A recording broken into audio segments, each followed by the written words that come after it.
want to do. All right, first let me ask you, how did you get started playing video games, Bill? You know how I got started playing video games. You've known me for 30 years. Now, what's your problem? What's the attitude about? Well, you're sitting here talking to the audience like there's some kind of bunch of knuckleheads. Why don't you tell them what you know? We're on a need to know basis. Yeah, I really don't know your history, how you started in the beginning. Okay, well, it started off back in the 80s. You wanted to get started in the business. You came to me and you borrowed money. Oh, wow, I borrowed money? How much did I borrow?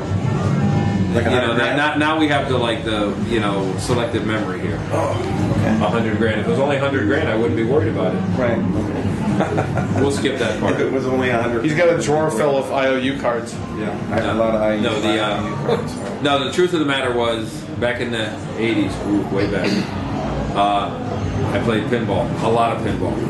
I didn't know that. Right. What pinballs? And I was the best. And this thing came out that everyone started playing called video games. And it was a Pac-Man machine and a Donkey Kong machine, and what's the difference? You couldn't get to them anyway. You couldn't even hardly see the marquee. There were so many people standing around them. And being the kind of person that doesn't like things that are new, I just kept playing pinball. But then all the competition was on video games, and I thought, well, wait a minute, that's the competition I want. So I started to play video games. I actually played Donkey Kong before Pac-Man. And it was a matter of getting good. You had to beat everybody in the arcade. Then you'd beat them.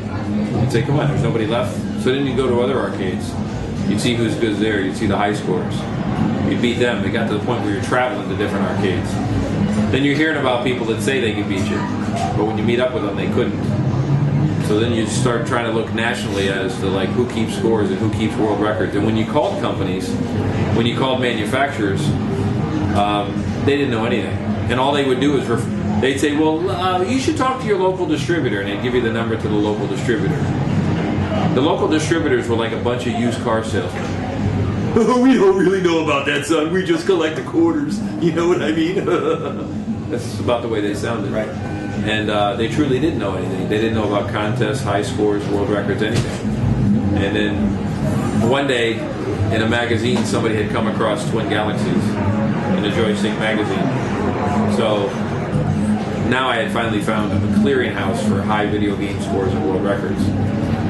So then I call up and I say, yeah, I'm calling them. Again, I had called about Donkey Kong. And I told them my high score, that it was a world record and it was higher than the one that was published in the magazine. They said, oh no, the one in the magazine's an old score. Those scores are 2 months behind. And then they told me that the high score was 1.4 million. I go, no, it isn't. Oh yeah, it is. No, it isn't. They go, oh, no, we know the guy. And I go, well, he's lying to you. No. We were here when he did it. Well, then you don't that know would be what Steve Sanders, I believe. Don't remember who it was. Oh, okay. So they gave me his phone number, and shortly after talking to him, I called back and I said, he's lying. It's not his world record. And but I eventually became friends with him and with everybody. And there the obsession to be the best began. And that happened with a lot of games. So Twin Galaxies has its relationship with Guinness World Records. And what was neat back then is you had to do contests. You had to do it in a contest location. You had to do it at a sanctioned location or during a contest. And doing it at that time, then it was under the proper observation and the proper settings. What, in all of your years of playing video games, what was the most spectacular moment? Besides coming here to your place?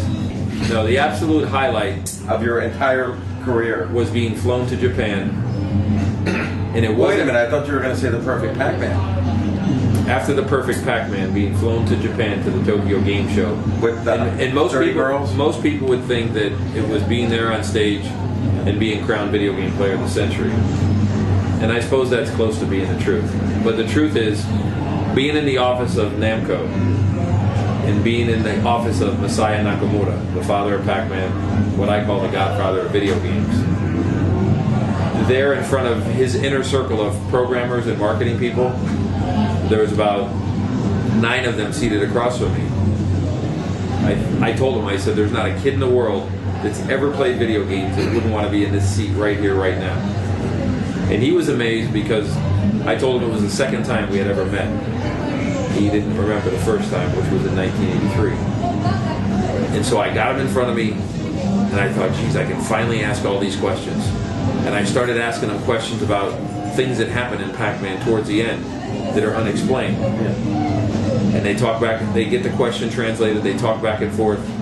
They talk in Japanese, and I have no idea what's going on. And the answer comes back, and they say, Mr. Mitchell, we have no idea. He says, we never thought scores like this possible. We have no idea.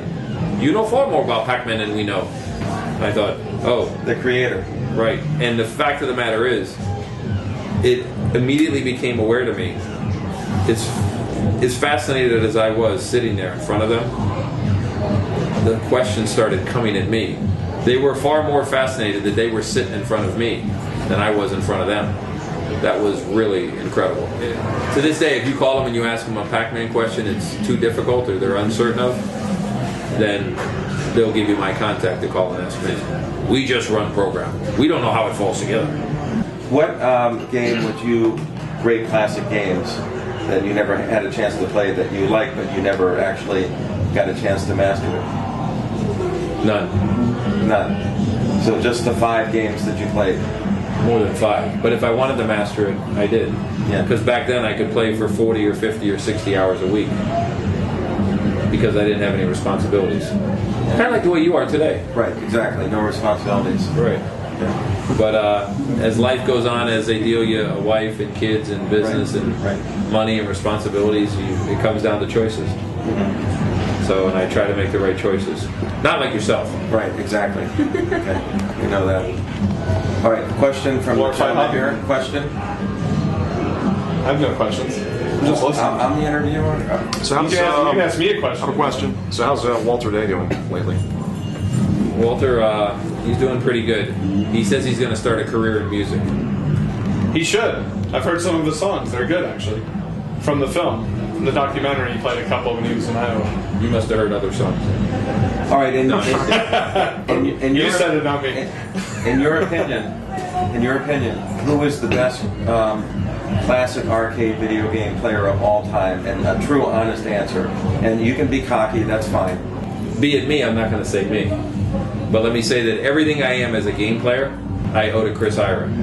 We went together, we played together, we learned together, and I was either constantly fighting to stay in front of him, to stay on top of him, or I was constantly fighting to catch up to him because he was ahead of me. Right. If it wasn't for that level of competition and tension, I would have never gotten this good. Right. So Chris Ira. Yeah, you might say that Mark McGuire would have never done what he did if he hadn't been hammered by Sammy Sosa. You know, it was a battle that went back and forth.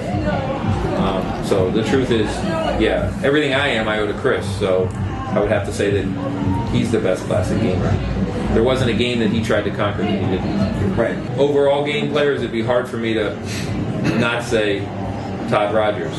Yeah. Because he goes across all platforms, not just arcade. Yeah. Well, one comment I will make is films like the one Billy was in inspired me to get back into competitive gaming because I went away from it. And then these documentaries that came out, and it was like, wow, there's this retro scene of people my age that are playing competitively, and it's really inspiring actually watching these films. And I achieved my first kill screen in Miss Pac-Man, and it was the greatest feeling ever to know that you actually beat the machine. Like you actually went to a place that they didn't even plan anybody to go to. Well, like on that subject, it was when I was in Japan with Masaya Nakamoto. That was in 1999. The story of the perfect Pac-Man and how it ran around the world in that explosion. I couldn't possibly plan a story that would break so big, and he credited me, particularly that event with me, as the reason for the resurgence of classic gaming. I like to pretend that that's true because it makes me feel good. Okay, so you got away from games and you stopped playing them. Why? Well, I'm a musician, and that's sort of my other focus in life, and so I sort of went away from it for just work and music and other things. Because you had to work and be responsible, and you had to make you had to make choices. Yeah, but from a single perspective, I was single still. But yeah, I went. Because time and place for everything. Nobody was paying you. No one was paying you money to sit in the arcade. It's a glorified hobby. All right. Another serious question. Do you plan on getting the record back on Donkey Kong in the future? As soon as my son finishes high school. And you will get the record? Yeah, I'll have a lot of fun on video games. You will, when he finishes high school? Yeah. Because that's a priority over video games. Okay. It's like I go places, I do things. I'm supposed to go to London in July. They want me to go there. I'll go there, but in order for me to go there, they have to send me 4 tickets so I can take my family. They don't have to if they don't want to, but I won't go. Because then it's a family vacation. Then I'm not some derelict who just runs off and leaves his family behind. Right. Just for the sake of being irresponsible. Irresponsible. And who does that? Nobody in this room, I'm sure. Right. No one in this room. Gee, by the way, where are your wife and kids? Never mind. I don't want to. They're here, actually. They're running around. They're playing, what is it, Wreck-It Ralph? Wreck-It Ralph. Where'd you get that machine? Where did I get it? Fix It Felix. Actually, Disney gave me that machine. They only made like 8 of them, and they called me up and said we wanted to give Arcade Game Sales one Who do you think your place. Who do you think you are, Billy Mitchell? Robert Childs. So let's tell the story of that. How did that come up? How did that actually? How did come you get about? that game? Let's hear it. No, the truth is Disney called, and Wreck-It Ralph, which is a retros 80s game movie, was coming out, and they wanted me to participate in what I thought was a nationwide competition. When I say nationwide, I thought there was a number of locations around the country, and I thought I would be in one. But as it turned out, it was just me and one, and a competitor in Seattle. And so, who was that competitor? What was his name? I wasn't there. You weren't in, so you don't know. So there was just the 2 of us, and I had a whole lot of questions for him. And the last question was, what was the compensation? I mean, and she said, I'll find out. She came back and she said, no, there's no money in the budget. And I thought, geez, there's money in the budget to pay everybody else. To be honest, there's money in the budget to pay the person I was talking to. So I said, I have a family, I have a wife, I have kids. I can't just run off and... I don't just run and play. I mean, I go through time and preparation. To play for this long takes that much time of preparation. So she said, oh, I understand. And so then she said that, she says, why don't you do it? She says, and we'll just give you the game. And I thought, well, I'd have the game. First of all, you could use it here. Then from here, we'd go up to the arcade in Orlando. So I said, okay, that's fair. And so that's what happened. And then they said, I says, what are you going to give the other guy? And they go, oh, well, he didn't ask for nothing. I go, well, if you're giving me a game, you should give him one too. So they said, okay. So I guess they gave him one too. Or that's what I was told. Right. Okay. Another question is, who is your silent partner in the King of Kong Arcade in Orlando? There is no silent partner. I threw him out about a year ago. Oh, okay. There's no elephant in the room. So, anyway, it's Rob. And Rob is the most... what's the right word? What's he going to say? Analytical guy in the world. Okay. He definitely looks at things numbers-wise, and he's very, I'm very getting practical. a compliment from Billy Mitchell. I'm thrilled. Hopefully he'll get better at it like me.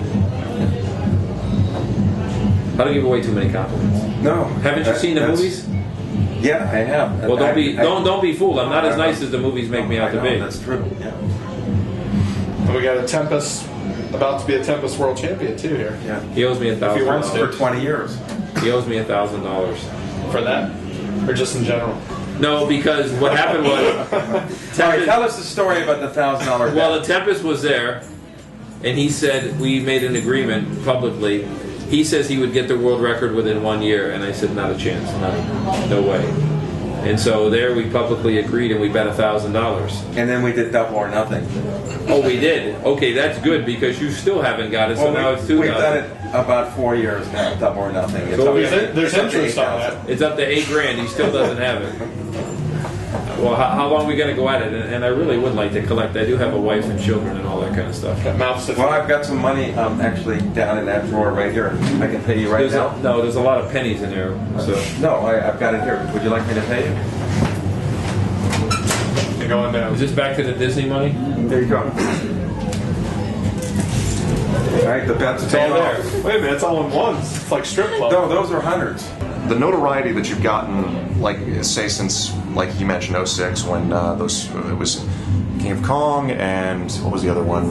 High Score. No, Chasing Ghosts. Chasing Ghosts. There's another one called High Score. This movie, Really? right here. Have you seen that one? No. What is that? Brat. Yeah, that's a movie. That's one of only a few copies around. Yeah. And I haven't seen that one either. Yeah, that I never see anything that I'm in. Ever. Never. Oh, another question. Is it Well, I wasn't- true? Well, I I'm wasn't sorry, finished with mine. he had a question. I wasn't finished with mine. So, has the notoriety benefited you, or has it been a detriment to you? Do you feel that it was good or bad for your reputation or for your? Well, the notoriety that I had Yeah. was here, and now it's just here. And what I mean by that is, before 6 out of 7 days, I'd get stopped in public. I'd get recognized as being me, the video game guy, or the Pac-Man guy, or the Donkey Kong guy, or the hot sauce guy. It was 6 out of 7 days. Now it's 7 out of 7. So it hasn't changed much. It's increased a little. But as far as interaction with people, I've never had a negative encounter face-to-face ever. Right. And not even once a month I'll have a negative one on the phone. Someone who happens to get my number. Almost never. But there's something about that guy who's 40 years old, who lives in his mother's basement, who doesn't work, who drinks like a fish, and gets behind that keyboard at 3 in the morning. Boy, he can send some vile emails. Stuff that I wouldn't even repeat on camera. Somebody who believes anything they hear, anything they see on TV.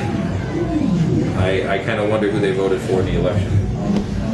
But no, I do get those kind of emails on occasion, and but actually not very much. And I actually used to get them in the beginning a lot more often. Now that more of what we'll call the real truth has come out, I get a lot less. But still, the overdominant amount of everything is far more supportive. Okay. I find it fascinating. This many people see the movie. This many people see it as being interesting or stupid, funny or dumb, entertaining or silly, whatever emotion there is. But you get the fringe on each side. I've had marriage proposals, pictures, flowers. Over here I've had vile emails and even death threats. Some people just... Anything that you had to take seriously? Yeah, there's been a few. Oh yeah, I know about some too.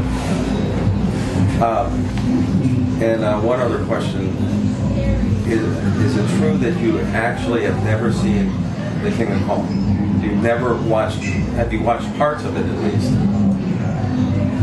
The movies and such that I've been in, what I've seen is where somebody like you will say, "Oh man, look what I found online. Look at this article. It's cool," and you'll send it to me with a link. Well, I open it, I go, "What's this?" And there's a part or, a quote or a still shot or something like that. But to actually sit down and watch the movie, any movie that I've been in, no, I don't. But I mean, I never do, ever, never. I just came from Denver, just like you said, and no, I didn't go online and look at the videos and such that people made. The video we're making right here, I'm not going to see. Because as you know, much to everybody's surprise, I'm not a computer person. Up until a little while ago, I didn't even check my own email. The girl who works for me used to check it, and she'd tell me about it, or she'd print it out and send me a fax saying, "No, here, you got to take care of this." Because if I put Billy Mitchell in the computer, in the search engine, it'll give over 11 million hits. If I really went into, I'd never come out of the computer, never. It'd be like your friend in porn. I won't say This guy right here? I won't say which friend. No, this guy. No. So the truth is, I don't read it. Besides the fact that I think most of it would be redundant. Yeah. Before we pause, let me pause this because I'm going to switch back. You got a battery power? Yeah, that's fine. It just takes a while to boot up. All right. So, wrap it up. Okay. So, in all the years you've been playing arcade games, what was your moment? Did you ever have a frightening moment, a scary moment of, someone threatening you, or while you were playing the game, or well, you've threatened harassing me. you? You've threatened me if I don't come here to meet everybody. Yeah, true. Right. No. Well, I have a gun, and you're afraid of me. Yeah, but you don't even have any bullets. It's too heavy. Right, the bullets would make it too heavy. No, when I went and I announced that I was going to do the perfect score on Pac-Man, when I publicly said it, I mean, I said it so cocky. I mean, I had to do it. Well, you are cocky. We know that. I'm aware of that, but I back arrogant. But I back You're it up. also arrogant. No, I'm much worse than that. Right. But I back it up. Okay. And so the truth is, I went to New Hampshire, and I said, "Geez, man, I'm going there. I can't come home. I got to stay there till I do it. Because if I didn't do it, I'd be like ruined or something." Right. So luckily, I did it there on my second day. Second day. Yeah. I remember that you called me after you did it, and I was in Le Mans class when Maria was pregnant with Caleb. Yeah. And that was the day that happened. And also the day that happened, Kennedy's airplane went down. You remember that? Funny you should mention it. Yeah. Okay. So That's true. the story goes on The Wire, Yeah. and The Wire runs around the world. Right. And there's interviews in countries and languages you barely know existed. I mean, things started flooding in, and my whole family went on a cruise. Right. So I'm on a cruise ship in the middle of the Caribbean, and even there, phone calls came into the ship. I don't know if you ever called a cruise ship. It's $16 a minute. Back then, in '99. Yeah. Now it's only like $5 a minute. Yeah, and there was the only thing that ever interrupted. There was one interview was going to be done locally by Y100 here.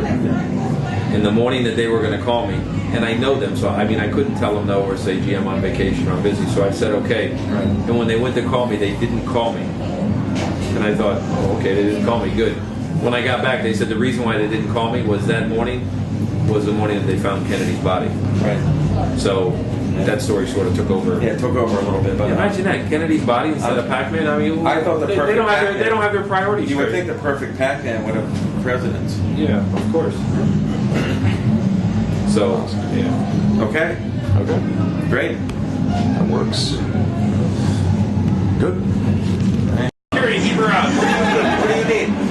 The carpet. The business card? The business card's are out there. No, the Car baby seat. What is he? Huh? Baby seat. Want to see what? This. desk. Hey, how does that zoom in during I'm live? sorry. In skill No, we're done. It's got a little bit of an autofocus. Oh, really? Do you hear the thing, I didn't mean to the break out the mechanism in there going when you're autofocusing? No, it's actually really quiet. It's designed more for video than it's designed for both pictures and video. Yeah. But it's very quiet, so it doesn't give you that.